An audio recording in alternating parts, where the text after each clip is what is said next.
Fala galera, eu sou um cara qualquer. Pessoal, eu prometi pra vocês mais cedo.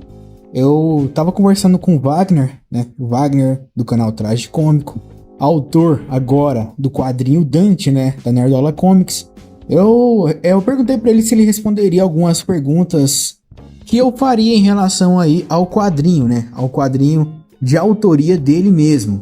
Seriam dúvidas minhas e, assim, dúvidas também que o pessoal comentou no vídeo que eu fiz a respeito aí da Nerdola Comics. Como a gente tem o tempo corrido, eu resolvi fazer as perguntas, né? Eu fiz todas as perguntas que eu queria e ele veio respondendo aí, uma por uma, quando ele teve a oportunidade. Eu vou fazer como se fosse uma entrevista aqui, tá? Não foi assim que aconteceu, porque eu tô gravando o áudio depois que ele respondeu as perguntas. Mas eu vou tentar fazer as perguntas como se eu estivesse fazendo para ele e vou colocar o áudio que ele me mandou respondendo aí as perguntas, tá? Eu espero que vocês gostem e espero também que isso responda aí a algum questionamento que vocês possam ter tido durante aquele primeiro vídeo, beleza?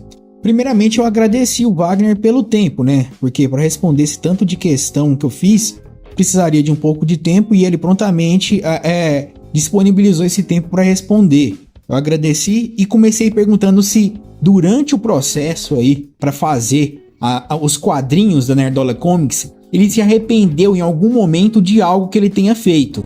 A gente sabe que é muito complicado fazer quadrinho, ainda mais aqui no Brasil, e ele respondeu da seguinte maneira, olha só. Olha, alguns custos de produção quase fizeram bater o arrependimento. Tudo foi bem mais caro do que eu pensava. Porém, não tinha mais como recuar, e eu realmente queria transformar a HQ em realidade. Então, não teve de fato nenhum arrependimento. E logo eu perguntei se o roteiro da HQ Dante tinha sido todo escrito por ele, né? Se ele teve a ajuda de alguém, e ele falou que não. Todo o roteiro dessa HQ foi escrito por ele. Não só essa, como outras que virão aí no futuro, beleza? Aí, agora ele começou a me responder por áudio porque ficaram respostas mais complexas. Eu perguntei pro Wagner qual que é a relação dele com a Divina Comédia. Porque se você já leu ou ficou sabendo aí da história de Dante, você vai ver muitas referências aí a esse livro. O Wagner respondeu da seguinte maneira. Então, a obra é a Divina Comédia de Dante Alighieri, né? A minha relação com a Divina Comédia é que eu tive que ler a Divina Comédia na época do ensino médio, né? Eu não sei como é que tá hoje em dia, mas quando eu fiz, há um bom tempo, já tem, né, mais de 15 anos isso, a gente tinha que ler alguns livros na aula de literatura, geralmente alguns do Machado de Assis, né? Memórias Póstumas de Brás Cubas, Quincas Borba, tinha alguns outros assim, tipo a Carta de Pervaz de Caminha, o Alto da Barca do Inferno, e a Divina Comédia também estava entre eles. Só que não era a versão em poemas, né? Agora me fugiu o nome, tem um nome para essa versão. Até o Thiago Braga falou disso no vídeo dele sobre a Odisseia, né? Tem essas versões que são mais uma adaptação da história, né? Porque o poema é gigantesco, mas tem essas versões da Divina Comédia com cerca de 200 páginas, eu acho, que contam a história de uma forma mais como narrativa de livro mesmo. E foi meu primeiro contato com a Divina Comédia. Cara, assim, é engraçado. O Dante Alighieri é uma figura bem popular no Brasil e, sei lá, aqui na Serra Gaúcha, a principal praça aqui da minha cidade se chama Dante Alighieri também. Então sempre foi uma coisa muito presente no imaginário popular. E eu não posso revelar muita coisa porque, sendo bem sintético, a base do universo da Nerdola Comics é uma base cristã. E a gente pensou em vários elementos ao redor disso, né? É claro que o Inferno de Dante Alighieri, por exemplo, ele adiciona algumas coisas que não necessariamente encaixam nessa nossa ideia de universo. Ele não fica só nos 7 pecados capitais, né? Ele reimagina essa organização de quais pecados seriam piores, e cada camada do inferno equivale a um tipo de pecado que ele entende como cada vez pior. Mas eu tenho ideias em cima dessas alegorias, né, da obra da Divina Comédia.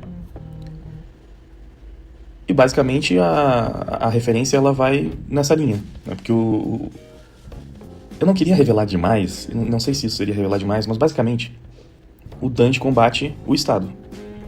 e digamos que o Estado é um tanto satânico. E isso acho que já fica meio claro, né? Essa mensagem acho que fica meio clara já nessa primeira edição. Então eu brinco com esses dois conceitos. Logo em seguida, pessoal, eu resolvi aí pegar um pouco dos comentários do vídeo, né, que eu fiz, e baseado no vídeo que o Wagner fez explicando um pouco sobre a criação, né, de Dante, eu perguntei o seguinte: você mesmo disse que o Dante seria o herói mais politizado dos personagens que você escreveu. Em que momento vocês decidiram que ele seria o passo inicial para pavimentar aí o caminho da Nerdola Comics? O Wagner, ele respondeu da seguinte maneira, vou colocar o áudio aí para vocês escutarem. Isso não foi decidido, na real, foi uma coisa que simplesmente aconteceu. A minha ideia nem era começar com ele, né? Eu ia começar com o Lobo da Noite, porque ia ser um personagem até mais padrão, assim, mais fácil de se identificar, porque é um herói adolescente, né? Ganhando os poderes e aprendendo a usar, como lidar, passando pelos dramas familiares, escolares, etc. Então ia ser uma origem mais comum.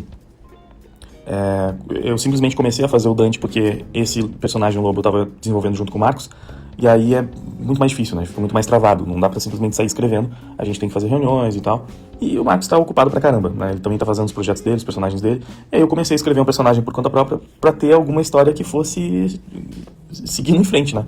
Pra conseguir, de fato, escrever alguma coisa e ter o que começar a trabalhar. E aí eu comecei a fazer o Dante, e como eu até expliquei no vídeo, ele é meio que um sintoma do primeiro personagem que a gente estava criando, porque eu fui fazendo ele para ser o oposto do Lobo, né? Eu fui fazendo ele, ao invés de ser um jovem que estava aprendendo a usar os poderes, já era um cara mais velho, que já atuava há décadas, que já era experiente, e enfim, né? Eu fui tentando fazer o personagem ser bem diferente do outro. Nisso ele acabou ficando bem diferente dos outros todos da Nerdola Comics, porque todos os autores estão trabalhando com histórias de origem mais típicas, né? E o Dante acabou que teve essa história totalmente atípica para uma história de origem mesmo. Eu não sei, eu nunca li Pantera Negra, né, nas HQs. Eu nunca li as HQs do Pantera Negra, já vi o Pantera Negra aparecendo em outras HQs. Mas eu não sei se a origem da história dele também conta a origem de Wakanda. Porque pra mim é uma coisa um tanto nova, assim, diferente, sabe? A história de origem ser focada na origem da cidade, não necessariamente na origem do personagem. Então eu entendo que é um conceito super atípico, né? E que muitas pessoas não vão entender exatamente que a ideia é essa, porque é esperado que pensem, pô, quero saber os detalhes da origem do Dante, né? Pô, como é que foi esse drama que ele passou, esse dilema, não sei o quê, mas não é o foco da história. O foco da história é a origem da cidade, o desenvolvimento dela ao longo de 10 anos. E aí, se fosse por planejamento, dificilmente começaria com uma história que foge tanto dessas regrinhas convencionais de introdução de personagem. Mas foi o que aconteceu, né? É a nossa primeira experiência como quadrinistas, então a gente sempre fala que somos marinheiros de primeira viagem, e muita coisa não foi exatamente planejada e alguns planos mudaram durante o caminho.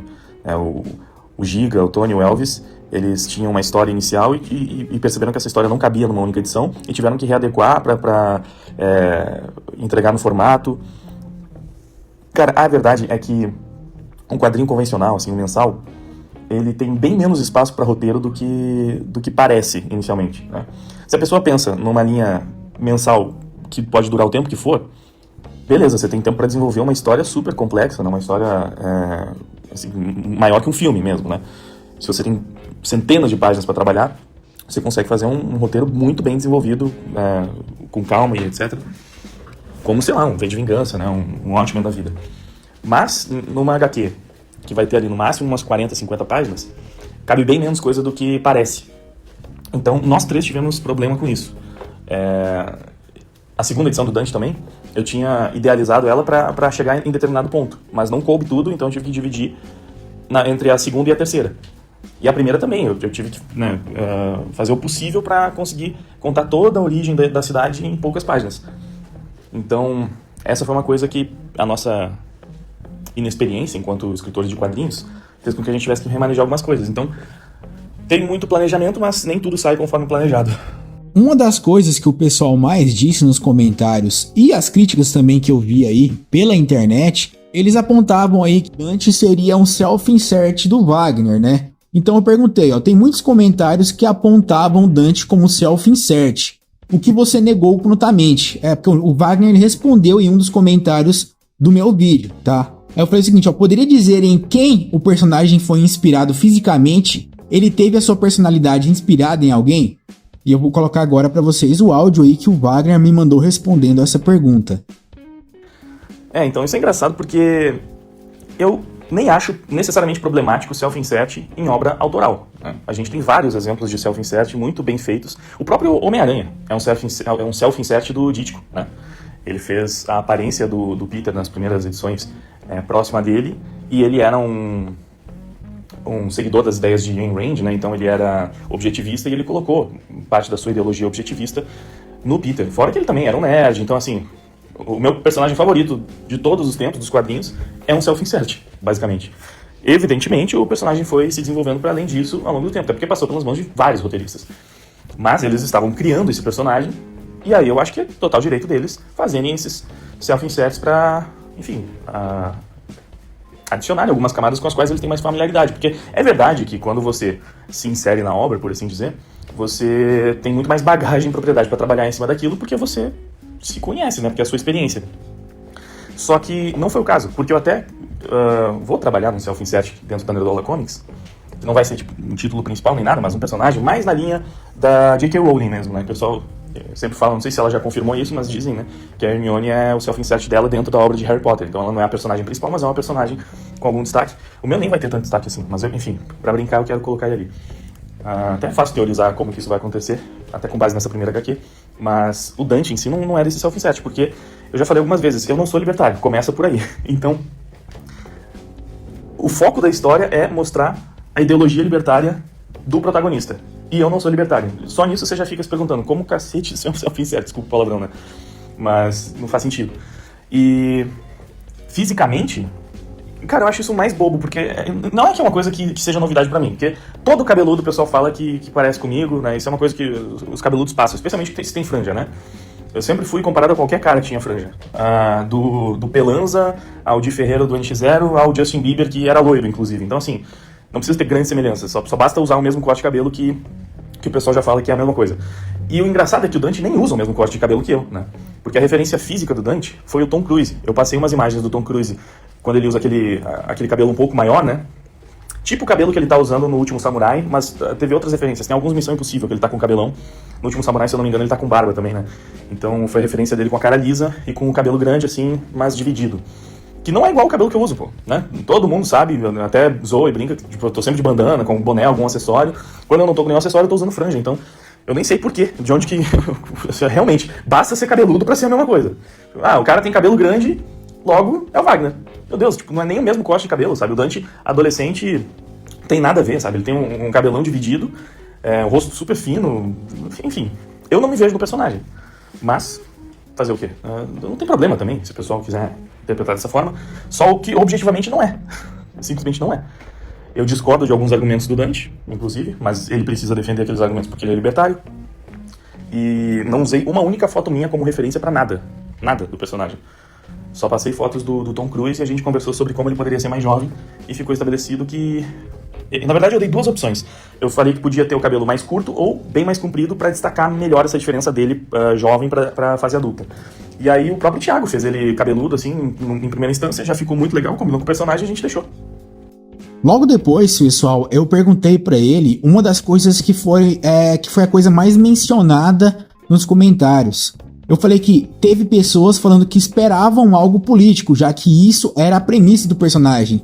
Mas eles não esperavam que fosse tanto. Aí eu perguntei se essa era a intenção a princípio, né? A intenção de fazer esse herói ultra politizado. Ou pelo menos esse volume, tá? A gente sabe que o herói é politizado, mas as críticas foram sobre essa edição, né? Se esse primeiro quadrinho deveria ser tão politizado. O Wagner respondeu da seguinte maneira. A minha intenção com o Dante sempre foi fazer ele essencialmente político, tipo, totalmente. E eu nunca escondi isso, né? Durante a campanha de divulgação, se abre lá o projeto do Catarse, a primeira frase é falando que ele é um super-herói libertário. Então, tipo, isso já deixa bem claro o nível de importância disso na história dele. Ele foi apresentado, ele foi vendido como um super-herói libertário. Para além disso, eu coloquei 3 páginas de divulgação da história, que já zoavam lacração, feminista, essas coisas assim. para deixar também claro que a gente ia, sim, zoar com essa agenda, fazer o que o pessoal tá falando, a lacração de direita, né? E o objetivo sempre foi deixar isso claro, justamente para não enganar ninguém. Sobre ser ainda mais político do que a pessoa esperava, aí já não tem como controlar, né? Eu entreguei o que eu disse que ia entregar, nesse sentido. O personagem é político, bastante, ele é libertário, tem alfinetadas na lacração, e é exatamente o que tem na HQ. O que me parece, eu vi alguns comentários de algumas pessoas não entendendo que o libertarianismo não é uma ideologia mainstream. Ele não é tão popular quanto o socialismo, o comunismo, o conservadorismo mesmo, ou até o liberalismo. Tem muita gente que não tem a mínima ideia do que é libertarianismo, o que é um anarcocapitalismo, sabe? As pessoas não sabem. Então é muito difícil, quando você está pegando uma ideologia de nicho, uma ideologia quase que underground, você abordar isso só na base da sutileza.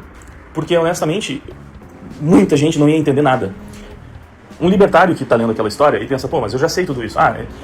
Alguns libertários falam, então precisava ter usado o termo, porque o termo deixa muito explícito. O que eu acho uma besteira. Tipo, qualquer libertário usa o termo indiscriminadamente. Então, sinceramente, não seria nem muito factível que ele fosse um libertário que evita usar o termo, porque senão fica muito expositivo. Libertários usam esse termo o tempo inteiro. Então, assim, o Dante, evidentemente, também. Mas o ponto é, se eu apenas mostro algumas ações, boa parte dos leitores não iam nem entender do que se trata aquela ideologia, porque eles não têm familiaridade com ela. Por mais que meu público tenha um contingente de libertários maior do que a média, ainda assim tem muita gente que me acompanha que nunca ouviu falar de libertarianismo, ou que já ouviu falar, mas nunca se aprofundou, né? Não sabe exatamente o que é, qual a lógica, como funciona, e especialmente, né, qual seria a aplicação prática disso, que é o que mais impacta na HQ. Claro, a aplicação prática num universo fantástico, mas ainda assim, né, é o foco da história. Então, não tinha como fazer muito mais sutil e subjetivo, porque aí, para muitas pessoas, assim, não faria o menor sentido. E se a proposta era fazer um super-herói libertário, eu simplesmente coloquei ele defendendo a ideologia dele, aplicando a ideologia dele, conforme a premissa que eu entreguei. Na minha opinião, se eu tivesse dito que o Dante era um super-herói libertário, e isso ficasse só nas entrelinhas e ele mal manifestasse a sua ideologia e isso quase que não fosse percebido na história dele, aí seria meio que uma propaganda enganosa. Aí eu estaria dizendo que é um super-herói com essa ideologia aqui, pra chamar a atenção de quem tem essa ideologia. Mas na hora do vamos ver, tipo, mas se ele fosse qualquer outra coisa não faria diferença, porque isso mal aparece na obra.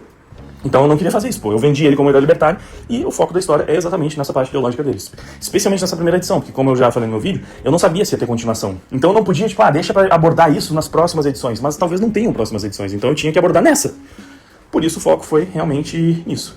A ideia com Dante era que se só tivesse essa edição, eu queria pelo menos fazer um personagem conseguindo colocar em prática um capistão, que é uma coisa que pra mim sempre foi muito interessante, e pode não ser interessante pra todo mundo, mas era o objetivo da HQ, né?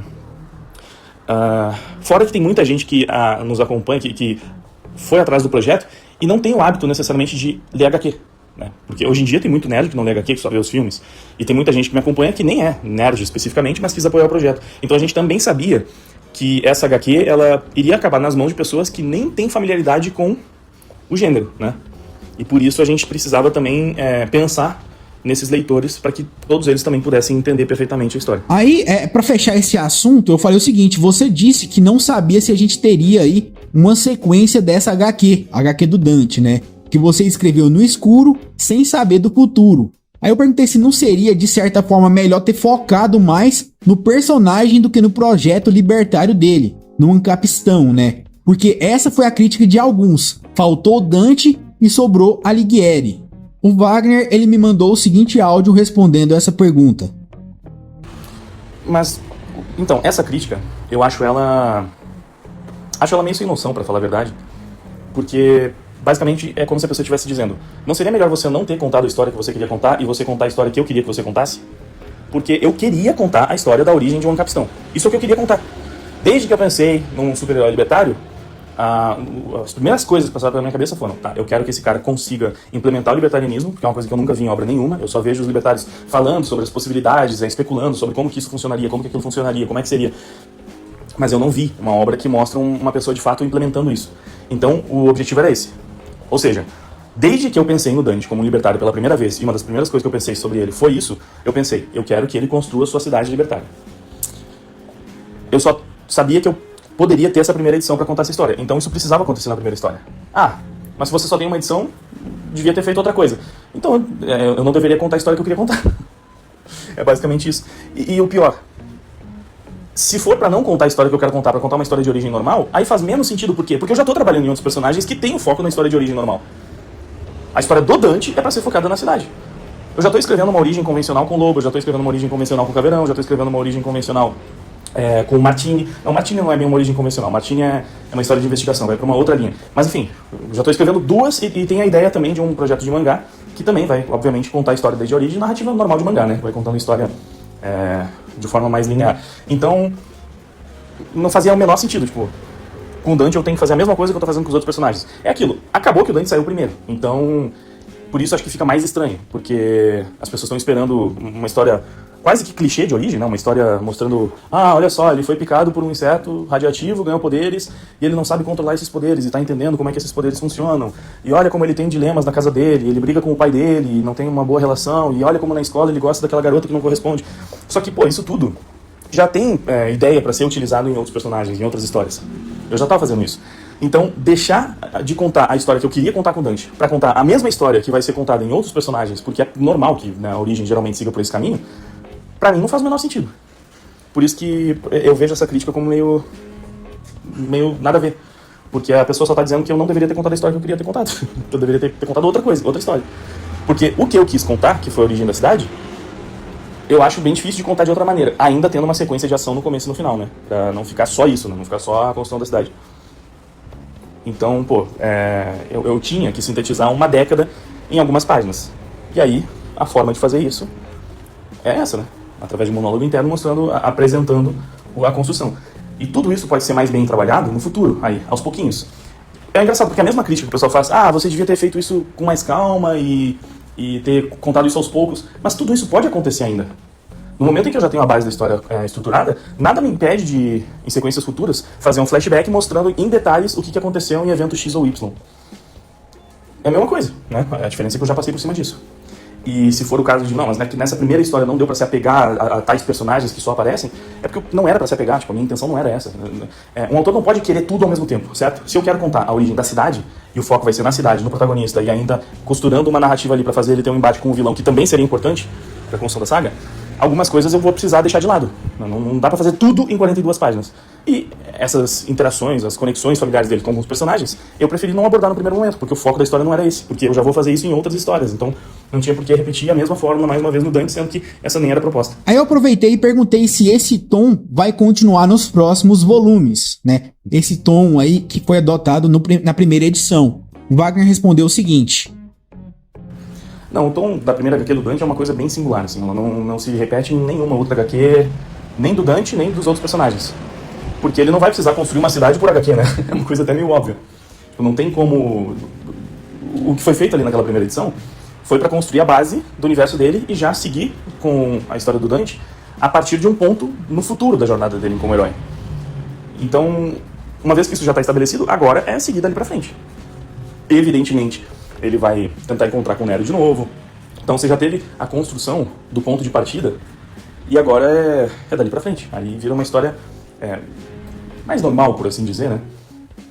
E não tem mais nada disso, né? Eu já escrevi essa primeira run do Dante. E, cara, é basicamente agora vira uma história de ação política. Mais do que qualquer outra coisa. Continua tendo bastante política? Sim, vai ter bastante política até o final. Essa é a minha intenção, é o meu objetivo. Mas agora vai virar muito mais uma história de ação. Muito mais uma história de ação. É basicamente uma história de ação que ele está enfrentando o Estado e, né, alguns elementos do submundo também no meio do caminho, porque faz parte. E para finalizar as perguntas, pessoal, eu falei o seguinte, como está sendo avaliado as críticas, né? Você acha que algumas fazem sentido? Pretende fazer algum ajuste na história? Ou o martelo, o roteiro já tá batido em relação aí aos próximos volumes? O Wagner, ele respondeu falando o seguinte: então, cara, eu sou figura pública há mais de 10 anos. Em 10 anos você entende duas coisas essenciais enquanto produtor de conteúdo. Que hater odeia tudo, existem os haters que odeiam tudo, e existem os fãs que amam tudo. Então você tem que tentar sempre se equilibrar, né, entre o 8 e o 80. O comentário de um hater que evidentemente só queria odiar tudo, tipo aquela pessoa que você sabe que tem uma má vontade do caramba e que ela só vai reclamar de absolutamente tudo que você fizer ou que você disser, e vai ficar de deboche, vai distorcer, vai descontextualizar, e às vezes é tão burro que nem entende o que tá lendo, o que tá consumindo. Essas pessoas, é difícil você aproveitar alguma coisa ali porque não é honesto, não é autêntico, não é genuíno, é só um ódio pelo ódio tentando passar um verniz de que não, isso é justificável. Eu tô muito acostumado a lidar com esse tipo de gente, né? React do Liu Vinicinho da vida, onde cada palavra que eu falo, ele coloca um deboche em cima e tenta desqualificar tudo que eu falo, e mesmo que, sabe, ele não tenha nenhum argumento pra isso. O Liu Vinicinho consegue transformar um vídeo meu de 20 minutos de pura argumentação, refutando cada ponto da ideologia dele, em puro deboche, escárnio, e apontando como se tudo que eu disse no vídeo fosse um absurdo, e ele não precisa refutar nada, e a fanbase idiota dele cai em tudo aquilo. Fanbase desses tipos de hater são tão idiotas quanto os criadores de conteúdo, então eles caem em tudo que o cara apresenta de forma, assim... Me fugiu a palavra aqui agora, mas caem que nem um patinho, né? E, pro outro lado, existem os fãs, que evidentemente eu me preocupo muito mais em agradar eles do que os haters, eu não me preocupo em agradar os haters, mas eu também tenho que ter noção que o feedback dos fãs eu preciso sempre considerar que muitos ali iriam gostar de qualquer coisa que eu entregasse. Então, eu tenho me atentado mais aos feedbacks mais detalhados, a quando eu percebo que a pessoa não é puro ódio, sabe? Tipo, não é que ela só tava de má vontade ou que ela simplesmente ia falar mal de cada vírgula que eu escrevesse, independente do que tivesse escrito. Se eu tivesse lançado o Watchmen, o mesmo texto, assim, exatamente, a pessoa não conhecesse, ela ia falar que era uma merda e ia criticar cada vírgula, porque não importava, qualquer coisa que fosse lançada seria uma merda. Então tem que ficar nesse meio termo, tem que tentar filtrar o que é válido e o que não é. Só que assim, a maior parte das críticas que essas pessoas fizeram à primeira HQ, e que é um número reduzido de críticos, assim, de verdade, tirando os nichos dos haters, que são pessoas que nem me acompanham, que só me odeiam e que vão odiar qualquer coisa que eu faço, o meu público, no geral, elogiou bem mais do que criticou. Então, já é um primeiro momento de que eu preciso também ter noção disso, né? Que a maior parte do público, até então, está me passando um feedback bem satisfeita com o produto que adquiriu. E mesmo as críticas que foram feitas de forma construtiva, apontando que, mas seria melhor se tivesse mais diálogo, não sei o quê. Essas críticas, eu não preciso levá-las em consideração pro futuro do Dante, porque eu já tinha escrito as histórias com mais... Todas as outras histórias, como eu disse na resposta anterior, elas já não seguem esse mesmo formato. Então, se a crítica é em relação ao formato, tudo bem, é um formato que eu precisei usar nessa primeira edição e só nessa primeira edição. Então tá tudo certo. Eu consigo entender, né, tipo, alguma crítica é válida? São válidas. Eu consigo entender quem fala, mas eu não curto esse formato de monólogo interno, sabe? Eu prefiro muito mais ver os personagens interagindo. E eu não acho isso um problema, sabe por quê? Porque eu também prefiro. Eu não escolhi essa narrativa nessa edição do Dante porque eu prefiro ela. Eu escolhi porque pra contar a história que eu queria, eu precisava utilizar ela. Eu gosto de algumas histórias de outros personagens, né? Já citei o Batman, tem várias histórias com base em diálogo interno, que eu acho muito boas. Mas eu também gosto mais, em geral, de ver os personagens interagindo e tal. E sinceramente, eu gosto muito mais de escrever os personagens interagindo. Escrever diálogo acho que a coisa mais divertida de qualquer história que você está escrevendo é fazer os personagens interagindo ali, construindo a dinâmica entre eles. Então, eu entendo algumas críticas, sim, acho que elas são válidas, mas de qualquer maneira, são críticas que só se aplicariam a essa primeira edição. Então, não tem muito como eu, vou considerar isso pro futuro, porque no futuro já não seria assim de qualquer maneira, entende? No mais, para finalizar a entrevista, eu agradeci novamente, né, pelo tempo cedido, e eu espero que a Nerdola Comics, assim como eu disse no outro vídeo, que a Nerdola Comics faça sucesso e consiga atingir as metas, superar as metas, né? Para que a gente pode atingir se a gente pode superar as metas, que se tornem um pontapé inicial, que a gente tenha mais projetos, ou que outros projetos entrem aí para a Liga Nerdola, e a gente comece aí a realmente ter um cenário forte de quadrinhos nacionais, né? Com muita pessoa envolvida, e que isso acabe mudando culturalmente aí um pouco essa guerra que é tão desigual. O Wagner finalizou me mandando este áudio aqui. Que isso, meu querido, tamo junto. Valeu aí pelo apoio, por se interessar também no meu projeto. Curto muito o teu trabalho, volta e meia tô assistindo aí os vídeos que tu faz também pra ficar a par de algumas tretinhas na internet, no Twitter, afora. E valeu, cara. Sucesso aí com o teu trampo, teu canal e tudo mais. Tamo junto. E eu espero que vocês tenham gostado desse formato, gostado da entrevista. Foi muito legal conversar com o Wagner, sempre é bom conversar com ele. Eu espero fazer isso com outras pessoas também, né? Se o pessoal tiver aí disposição e tempo para responder as minhas questões. Talvez isso possa virar um quadro no futuro aqui no canal. Espero que vocês tenham gostado. Não se esqueça, galera. Se inscreve, deixa o like, compartilha. A gente se vê na próxima. Falou, valeu e até.